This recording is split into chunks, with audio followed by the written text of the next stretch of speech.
যাওয়ার একটা 900 টাকা করে টোটো ভাড়া করে আমরা এখন প্রথমে যাব কঙ্কালীতলা,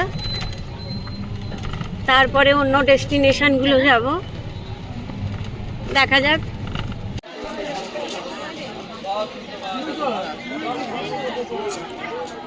জয় মা কঙ্কালী, মাকে দর্শন করে তারপরে আমরা আমাদের বাকি জায়গাগুলো ঘুরবো শান্তিনিকেতনে। মায়ের পুজো দেবার জন্য লাইন করেছে।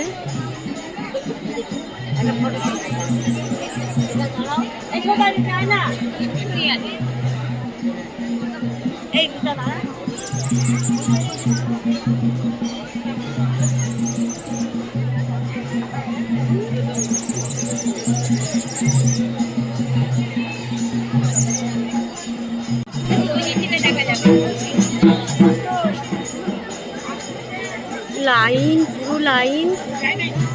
এখানে এই যে দড়ি বাঁধে। বৌদি, এখানে আপনার কিছু মানে ইচ্ছে আছে মনের, দড়ি বেঁধে যান, তারপর মনস্কামনা পূর্ণ হলে একদিন এসে পুজো দিয়ে দড়ি খুলে দিয়ে যাবেন।